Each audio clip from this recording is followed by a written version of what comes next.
Hi, Liz here from Smoke and Mirrors. Today I'm going to be talking to you about different types of vegetable tanned leather.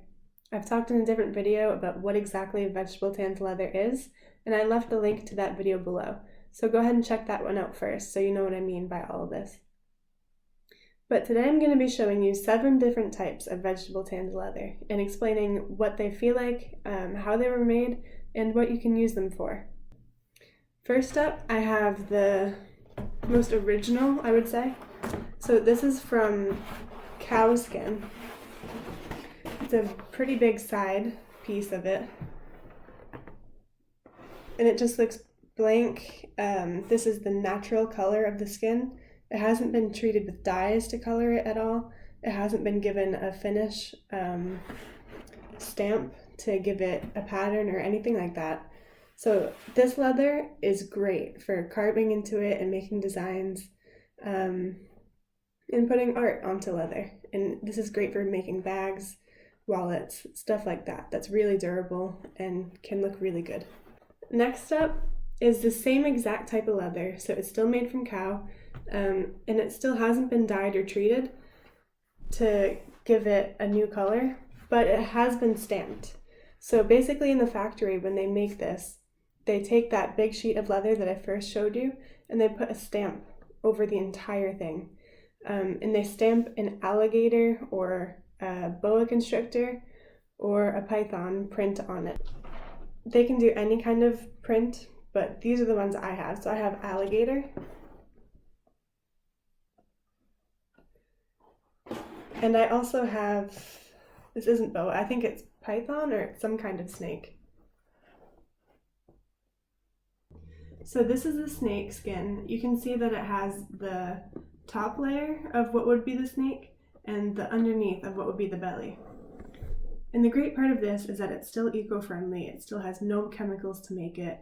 No snakes were used in making it. It is from a cow, meaning that it's like a byproduct of the meat industry. So once the cows are slaughtered for consuming to eat meat, the skin is recycled, how I consider it, to make leather. And by using leather, we're using all the pieces of a cow to respect that the cow had a life and we're not going to throw it away and waste it. Yes, some people consume meat, and when they do, we can use the skin to make leather. And I think it's amazing that we can take what was a cow and turn it into a snake skin, which is pretty high fashion. It's valued a lot.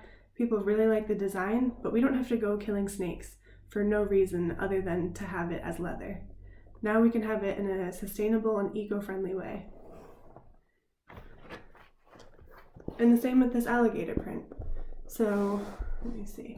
This kind of design would be the belly, like this here. And then this, and this would be like the sides or the top of the alligator, if it was a real alligator. And if you feel it, you can feel where the creases go in, and you can feel how it would almost have scales if it was real alligator skin. I mean, of course, it's real leather. It's just not made from alligators. But yeah, I just recently found this and I love it. It has all those qualities I love about normal vegetable tanned leather made from cows, where it's basically recycled. There's no chemicals. It's super sustainable. But you can print these amazing designs on it that make it look like exotic leather that I wouldn't buy. I would never buy real crocodile leather. I just think it's sad. I feel more like they're killed just for the beauty of them, and that's just not right to me. But now we can have it in a much more sustainable way. Next, these are vegetable tanned pig skins. Same thing, pigs are eaten commonly for their meat.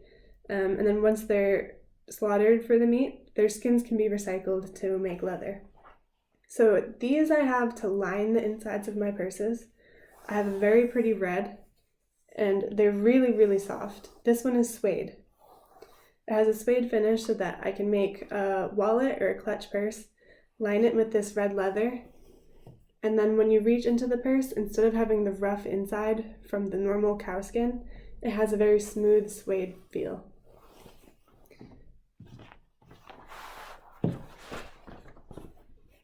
Then I also have another pigskin, and these have clearly been dyed. They've been color treated with a natural dye. They're water-based dyes that color the whole thing so that I don't have to dye them. It just takes a step out for me because I do dye most of my purses. This pigskin is also a suede finish, but it's a little bit thicker. And yeah, it's just also very soft. It's great for lining bags and purses and wallets. Something that you're going to be reaching into, and instead of feeling a rough edge, you want to feel something smooth and nice. And then this pigskin is basically the same thing in a different treated color. It's like a maple kind of color. And then it feels like a suede on one side,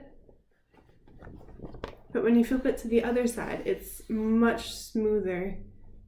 I guess it does kind of feel like pigskin on the other side. If you've ever felt a pig, they're very soft. But I would think that you can use either side of this leather to line a bag. It depends on if you want to feel that velvety suede feel, or if you want to feel very smooth, like a baby's butt feel when you go in and reach in for your things in your purse. It's just up to you on the finish that you want. So the last leather I have is actually from bison. Yeah, I mean, bison isn't as commonly eaten as cow and pig, which I try to stick to cow and pig skin leather as common as possible. But this bison has a different feel, and it's not as hurtful to me to use bison compared to exotic animals like crocodile and alligator and snakes that, bison is actually eaten for its meat. They're not just killed for their leather, although they're really still not commonly eaten. So that's why I don't commonly use this leather. You can see it's almost like a pebble grain,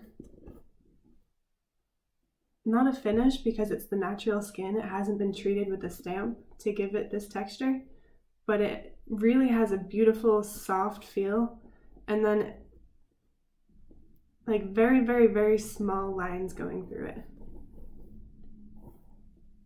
So when you look at it from far away, it just looks like black leather, but when you go up close, you can really see the details and the small lines that make it look like skin. Yeah, so these are the types of vegetable tans leather that I have, so I can play around with the different kinds to give different textures and feels to each purse. So you can see I've carved in this floral design at the top. This part is all that cow skin, so it's very tough. It's not bending easily, but it holds its shape. It holds the shape very well, and that's kind of what keeps the shape of this bag together, because the bottom part is this much softer leather, the part that bends and just moves like nothing. So this part you can easily squish in. It moves to whatever you have in the bag. I mean, it's not going to bulge out weird, but if it's more full, it's going to easily expand. If it's less full, it'll be much thinner. And yeah, I like this bag because it has a big contrast between the very, very soft, extremely smooth bottom from the bison to the not tough. It's not a tough leather, but it's more durable and also just more rigid, I guess. It's like the frame of the purse. And of course, every leather that I use is vegetable tanned, meaning that it's using tree bark, tannins from leaves, other natural elements to tan it and go through the process of making sure that the leather won't rot. It's not really like mummification, but it's the same idea, where you're going to use different elements to make sure that the leather, which is skin, it's biodegradable, is not going to degrade over time. It's going to stay intact. It's not going to smell. It's not going to fall apart. It's going to be a very high product. In fact, vegetable tanned leather is much more expensive than leather that's tanned with chemicals, because vegetable tanned leather takes months and months to make, whereas the chemicaled version takes just a couple weeks. And you can see it in the final product. You can really feel that it's much more natural. You also have the good feeling that it's natural, knowing that you're not releasing chemicals into the oceans and into the environment when you're buying it. So when you buy these leathers, anything from my website, everything on it is vegetable tanned. Again, there's the other video you can click on to hear all about what vegetable tanned means. But basically, it's just eco-friendly and sustainable and all the best things that I really support.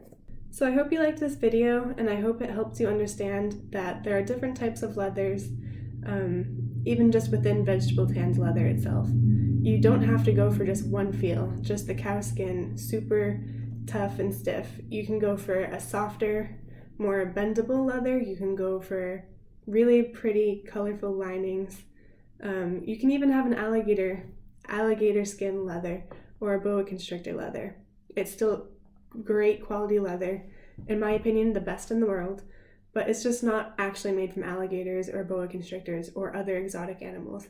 It's still made from cows, making it sustainable, eco-friendly, and overall approved by Smoke and Mirrors. If you like this video, feel free to like it, comment what your thoughts are on vegetable tanned leathers or other types of leather, and feel free to go check out my website to see what I mean, how you can see all the different types of leather being used to their advantages, how some are carved and have beautiful designs and some are very simple, just showing off the pure leather itself. Also subscribe to my channel for more videos about leather, other arts like painting, tattoos, and even dancing. I'll see you guys soon.